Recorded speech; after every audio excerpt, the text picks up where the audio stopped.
Hello, David Dietrichs here again with my final assignment for FTH 212. In this week's assignment, we're asked to use the PSA dagger, which I'll now bring out. Here it is. So we'll do, as always, starting out, a safety check.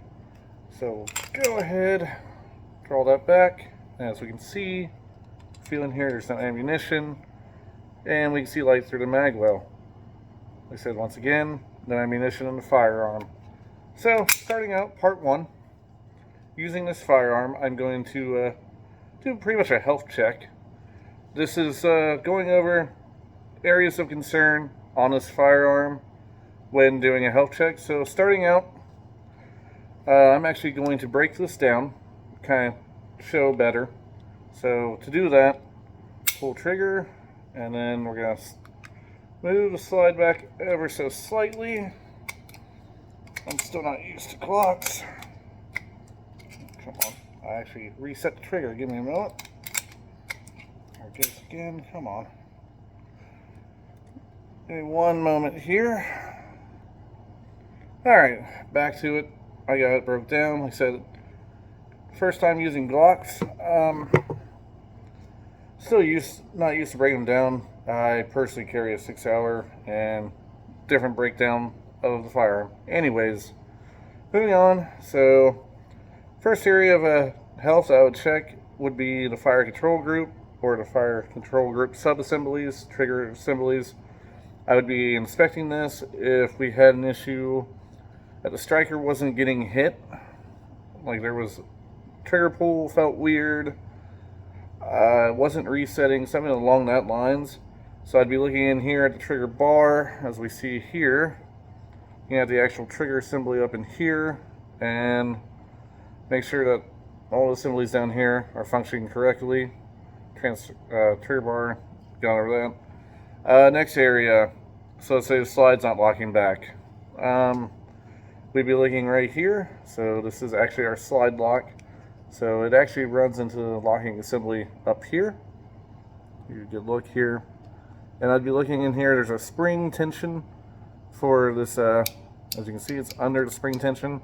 Sure that spring didn't break or anything didn't happen to it, get misaligned. Moving on from there, go ahead and take this section, put it down for a moment. Now for this section. Recoil spring. So it's another area I'd be looking at. Let's say the gun's just not coming back in the battery right, or it's staying locked back, or it's staying back and it's not locked back. Really at this recoil spring here, make sure the guide rod's not bent or damaged, or the spring itself hasn't broke. So that's one area. So next, we'll take that rod out. Pretty much field stripping as I show you. And next, we're going to look at the barrel and feed ramp. So here I actually just shot this earlier today for competition shooting. Performed very well, so it's a little dirty, but I'd be looking at the feed ramp. If we had feed issues, like a round wasn't getting in the chamber correctly, it was getting lodged, I'd make sure that there's no nicks or damages to the feed rod, or feed ramp, excuse me. Next, looking down the barrel here, if we had case separation or something like that happening, something odd, especially if it wasn't reloaded ammo, I'd be looking at the chamber, at the rifling.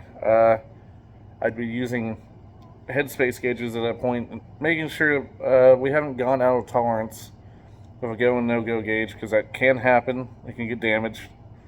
So I'd be looking into that. Yeah, those are the main key areas. Striker would be one of the last parts. Let's say we keep getting light striker primer hits with the striker, or we're not getting anything. So here, I'd be looking into the striker.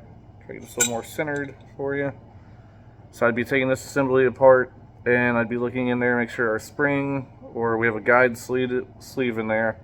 Sure none of that's broke, or anything's gone with that. Make sure the tip of the striker hasn't broken off. Alright, with that said, I'm going to go ahead and reassemble the pistol here, and go ahead and kind of set it to the side for these next parts. Alright. I do like how these reassemble though. Very nice. Alright, so once again, as always, it's reassembled, still clear, still clear. Alright, I'm now going to put the firearm to the side here. Alright, on to part 2. So 10 learning experiences I learned through this course. The first one would be assembling the sub-assemblies, actually. To be honest, to this course, I used to only think of pistols, striker-fired, whatever they may be, as like maybe 3 main assemblies.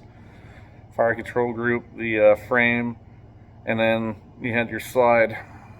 So that was eye-opening, having to assemble all that. Number 2 would be just having to go through all the sub-assemblies again. Like I said, learning how everything worked. Actually having to assemble a firearm from a bare parts kit like that. Like, I've done an AR before, but never a pistol. So that was kind of eye-opening. Moving on, well, 3 would be stippling. I'd never done it in my life, so that was kind of interesting to learn how to do that with a wood burner. That's what we used. Number 4, honestly, through the quizzes and everything, just learning the history of striker-fired pistols, learning that they date back to the 1800s. I thought this was newer. Number 5, just learning the Glock, how Glocks function in general. The first time I've owned one or handled one, so it's kind of opening on like how they break down, field strip. Number 6 would be, number 6, what would that be? Number 6 would be going through the lectures, just learning. Like, I've looked at brass plenty of times after I fired. Give you an example here of what to look for. Like, it shows you what, if there might be damage or not from the brass alone. Number 7, well,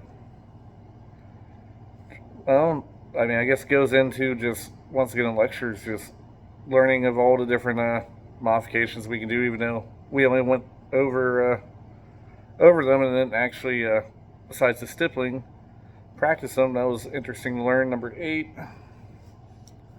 in general, just learning more about the striker-fired platform. Like, I didn't actually understand how the striker-fired worked, how the striker worked in a striker-fired pistol. I always thought that the spring helped bring it back. I didn't realize that it helped it engage when the sear engaged it. And then number 9,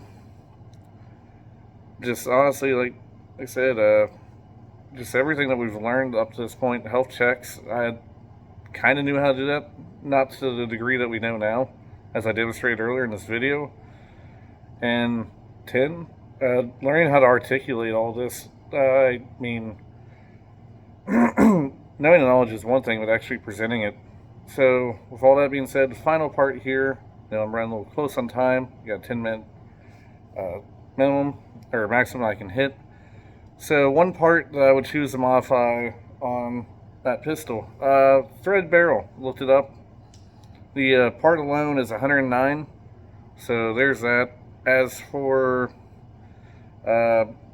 charging an hourly rate for that, from what I could find, looking up local gun shop rates or gunsmith rates right here in Ohio, I personally would charge $25, and it would probably take about an hour to do this because I'm just changing the barrel out, and I would take the full hour to make sure that the new barrel fit.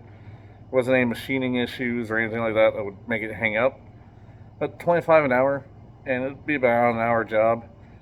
It can, from what I found, they go all over the place depending on the shop for price rates. So lowest I saw was 14, and then highest 100.